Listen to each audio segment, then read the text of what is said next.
என் சாட்சியை உங்கள்கிட்ட நான் ஷேர் பண்ணுறேன். பார்த்தீங்கன்னா 5 வருடத்துக்கு முன்பாக என்னால் பேச முடியாமல் நாக்கெல்லாம் அப்படியே கொழறி பேசுகிற மாதிரி நாக்கு நரம்பெல்லாம் பாதிக்கப்பட்டு முகம் நரம்பெல்லாம் பாதிக்கப்பட்டுச்சு. அப்போ டாக்டர்கிட்ட போய் பார்க்கும்போது அவங்க என்ன ஒவ்வொரு டாக்டரும் ஒன்று சொன்னாங்க. உங்களுக்கு பிரெயினில் பாதிக்கப்பட்டிருக்கும். இன்னொரு டாக்டர் சொன்னாங்க இந்த ஹெரிட்டரியாக உங்களுக்கு பரம்பரை யாருக்காம வந்திருக்கும், அதனால் அவங்க பேச முடியாமல் ஆயிட்டீங்க அப்படின்னு சொன்னாங்க. இன்னொரு டாக்டர் பார்த்தீங்கன்னாக்கா 24 மணி நேரம் யூரின் பிளட் டெஸ்ட் பண்ணணும். அப்படி ஒவ்வொரு டாக்டரும் ஒவ்வொரு விதமாக சொன்னாங்க.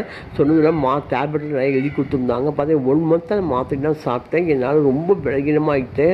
ஏன்னா வீட்டை விட பிள்ளைகளை கவனிக்கணும், வீட்டை விட செய்ய முடியாது. ரொம்ப நான் சோர்ந்து போய் பலவீனமாக இருந்தேன். அப்போ நான் ஆண்டோட சொன்னேன், ஏசப்பா எந்த மாத்திரை நான் எடுக்க மாட்டேன் ஏசப்பா, எனக்கு நீங்கள் தான் தெய்வீக சுகத்தை கொடுக்கணும்னு சொல்லி தெய்வ சமூகத்தில் காத்திருந்தேன். ஆண்டோட என்னோட பேசுங்க ஏசப்பா அப்படின்னு நான் ஆண்டோட பேசுவதற்கு காத்திருந்தேன். அப்போ ஆண்டோட என்னோட பேசுகிறேன். 5 வசனத்தை உங்களோட நான் ஷேர் பண்ணுறேன். என்னுடைய சாட்சி உங்களுக்கு பிரயோஜனமாக இருக்கிறேன்னு நினைக்கிறேன்.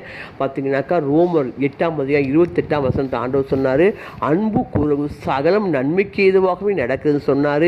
2ஆம் வசனமாக பார்த்தீங்கன்னா 1 தெசலோனிக்கேயர் 5:18 சொன்னார், எல்லாவற்றையும் சோத்திரம் செலுத்துன்னு சொன்னார்.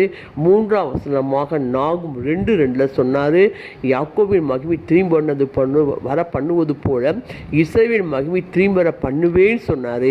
அதுவும் இல்லாமல் ஏசாயா 32:4 சொன்னார், தெற்றுவானுடைய தடையின்றி தெளிவாய் பேசுவான். அது மட்டும் இல்லை பார்த்தீங்கன்னாக்கா எப்பத்தான் வாய் திறக்கப்பட்டு நாவின் கட்டுகள் அவிழ்க்கப்பட்டதுன்னு சொல்லி எனக்கு 5 வசனம் மூலம் என்னோட ஆண்டவர் பேசினார்.